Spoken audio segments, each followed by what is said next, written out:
Hello friends, অনেক দিন পরে এসে গেছি আমি শ্রোতা নিয়ে, শ্রোতা লোডাপের ব্লগ। অনেক দিন ব্লগ করিনি, তো একটু কেমন কেমন লাগছে।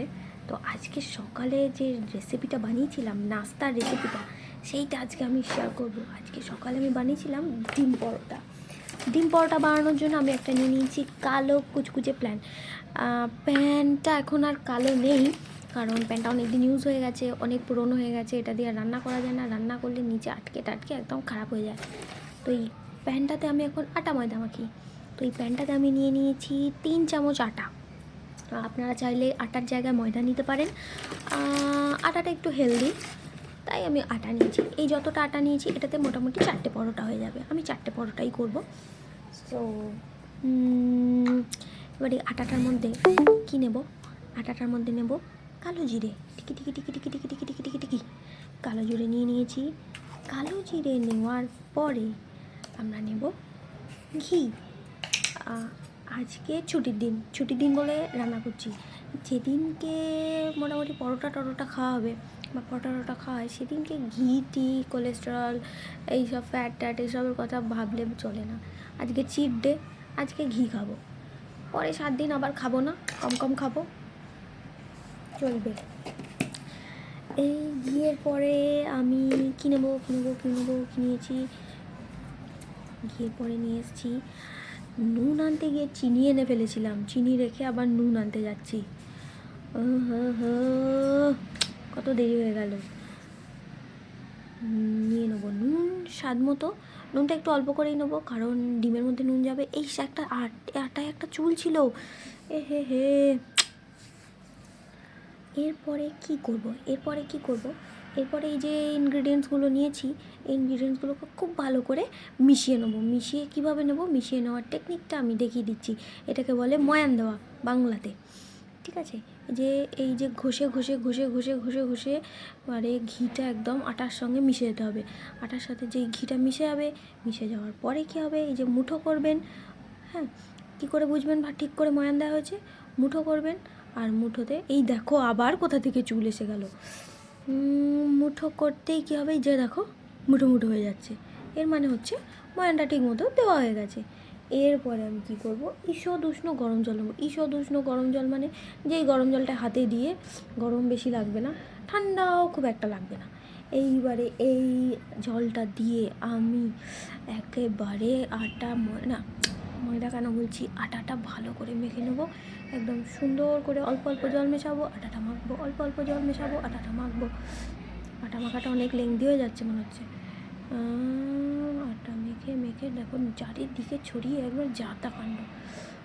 ঠিক আছে, আটা মাখা প্রায় কমপ্লিট। আটা যেন একটু নরম মাখা হবে, ঠিক আছে? খুব শক্ত মাখা হবে না, খুব মোটামুটি পরোটার আটা যেরকম হয় সেরকম। তো ময়দা হলে একটু কটকটে হয়, কিন্তু দেখুন আটাটা পুরোপুরি মাখা হয়ে গেছে। আটাটা খুব নরম করে মেখেছি, সুন্দর করে জল একদম একটু হালকা গরম জল দিলে আটাটা খুব সুন্দর মাখা হয়, খুব নরম থাকে আটাটা। এবারে আরেকটু ঘি দেবো, শেষ বেলাতে একটু ঘি দিয়ে আমি এটাকে রেস্টের জন্য রেখে দেবো। এই যে এটাকে ছড়িয়ে নিচ্ছি, ছড়িয়ে নিয়ে আবার ফোল্ড করে এরকমভাবে 2-3 বার করে নেবো। 2-3 বার করার পরে এরপরে আমি একটুখানি ঘি দিয়ে নেবো। হ্যাঁ, চারিদিকে একবারে চ্যাটর প্যাটর নিয়ে নিয়েছি একটু ঘিটাকে হাতে নিয়ে একটু গলিয়ে নেবো। এরপরে একটু আটার ময়দাটা একটু ঠাস দিয়ে, বাস একদম ময়দাটা সুন্দর রেডি হয়ে গেছে। একটু গোল করে ঘুরিয়ে রেখে দেবো, কোনো যেন ফাটা না থাকে, আটায় যেন কোনো ফাটা না থাকে। যখন ময়দা মাখবেন, আটা মাখবেন, পুরো দেখে নেবেন যেন কোনো ফাটা না থাকে। এরপরে কী করবো, এরপরে কেটে নেবো পেঁয়াজ। এখানে আমি 2টো মিডিয়াম সাইজের পেঁয়াজ নিয়ে নিয়েছি, মিডিয়াম না ছোটো সাইজেরই নিয়েছি। ছোটো সাইজের পেঁয়াজ কুচু করে কেটে নিলাম, কেটে নিয়ে সরিয়ে দিলাম। এরপর নেব রসুন নিয়ে নিয়েছি আমি 5 কোয়া। এবার আমি দেখাবো রসুন ছাড়ানো একটা নিনজা টেকনিক, যাতে নখ ভাঙবে না আর রসুনটা খুব তাড়াতাড়ি ছাড়িয়ে নিন। মাঝখান থেকে চিড় দিয়ে নিন রসুনটার পেছনে, আর তারপরে এই রসুনটা খোসা থেকে আলাদা, বাস। আর একবার দেখিয়ে দিচ্ছি, মাঝখান দিয়ে চিড় দিলাম, বাস আলাদা অ্যান্ড আলাদা। এরকমভাবে আমি ছাড়িয়ে নিলাম 5টা রসুন। দেখুন কত তাড়াতাড়ি ছাড়িয়ে দিচ্ছি আমি, একদম নৌকো খারাপ হলো না, রসুনও ছাড়ানো হয়ে গেল, ফটাফট ফটাফট রসুন ছাড়িয়ে গেল। এরপরে কেটে নেবো আমি 4-5টা লঙ্কা, কাঁচা লঙ্কা ধুয়ে রেখেছি। এরপরে এই বোটা ছাড়িয়ে লঙ্কাটা বাইরে ফেলে দিয়েছিলাম, দেখেছো কী সব হয় তাড়াহুড়োতে কাজ করতে গিয়ে। লঙ্কাগুলো কুচি কুচি কুচি কুচি কুচি কুচি কুচি কুচি কুচি কুচি কুচি কুচি করে কেটে নিলাম। এখন একটা বাকি আছে, দেখবেন এই হাত আবার হাত চোখে মুখে দিয়ে ফেলবেন না, চোখে মুখে দিয়ে ফেললেই গন্ডগোল। এবার একটা আমি বড়ো মতো বাটি নিয়ে নিয়েছি প্লাস্টিকের, এতে আমি দিয়ে দিলাম প্রথমে পেঁয়াজ, তারপরে লঙ্কা, তারপরে দিয়ে দেবো রসুন।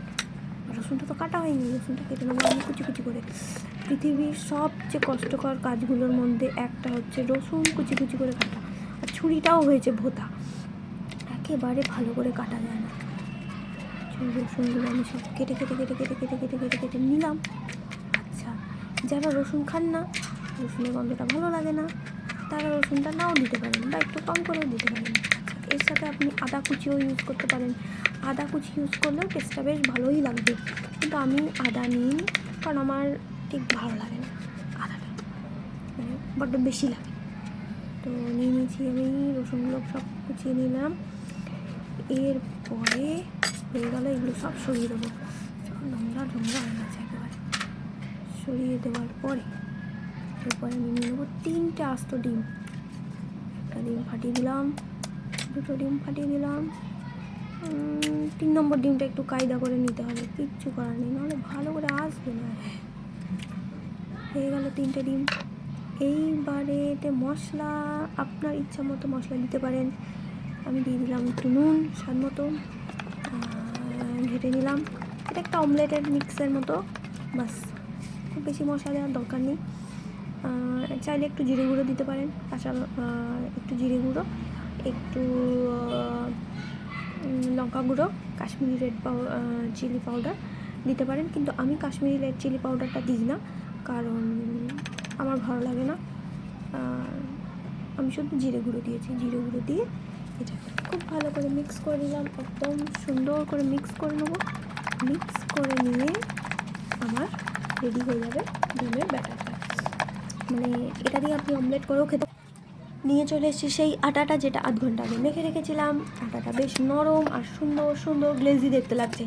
এরপরে আমি নিয়ে নিয়েছি চাকি বেলুন, চাকিটাকে সুন্দর করে পরিষ্কার করে নিয়েছি, আর এবার বেলে ফেলবো আমি পরোটাগুলো বেলার জন্য আমার লাগবে ঘি, একদম দেশি শুদ্ধ, আর দেশি শুদ্ধ ঘিয়ের সাথে আমার লাগবে আটা। এই যে সাদা বাটিটা দেখতে পাচ্ছেন, ওতে আমি নিয়েছি আটা, যাতে আমি পরোটাগুলো সুন্দর করে বিনা চ্যাপ চ্যাপ করে লেগে যেয়ে আমি বেলে নিতে পারি। এবার আমি যে মাখাটা করেছিলাম, আটা মাখাটা, সেই আটা মাখা থেকে 4টে লেচি কেটে নিয়েছি। একটু বড় বড় লেচি কাটতে হবে, লেচিগুলো একটু বড় বড় না কাটলে কিন্তু আপনার পরোটাটা ভালো হবে না, পাতলা হয়ে যাবে, পরোটা একটু মোটা না হলে হয়। তো এটা বেলে নিলাম, বেলে নেব প্রথমে গোল করে। আচ্ছা, কীভাবে বেলছি একবার দেখে নেবেন, কারণ লেচিটা মোটা আছে আর একটু নরম আছে, যেহেতু আপনি রুটির মতো ওইভাবে বেলতে পারবেন না।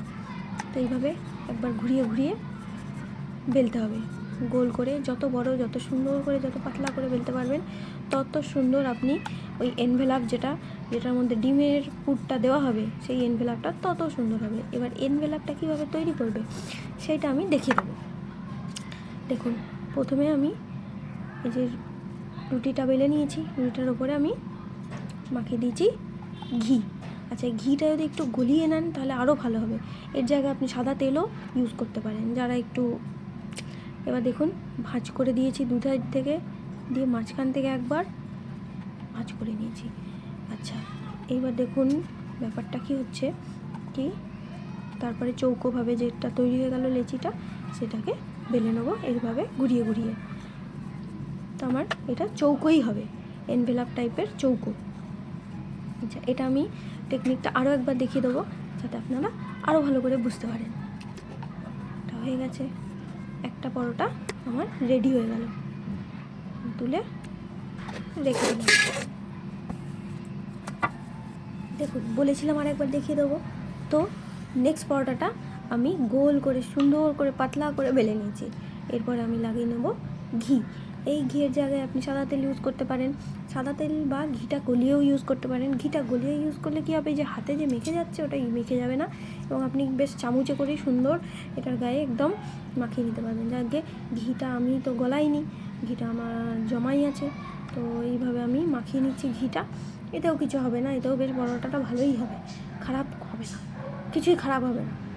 পরোটাটা আবার ভাঁজ খেয়ে গেলেন, দেখেছেন তো। মাখিয়ে নিয়েছি ঘিটা। এইবার এই ঘিটার ওপর থেকে আমি ডাস্ট করব আটা। সুন্দর করে মাখিয়ে নেবেন, একদম কোনো তাড়াহুড়ো নেই, বেশি তাড়াহুড়ো করবেন তো পরোটাটা যাবে ছিঁড়ে। তো কোথায়, এরপর এর উপর আমি ডাস্ট করে নেবো আটা নিলাম, সুন্দর একটা আটা নিয়ে নিয়েছি।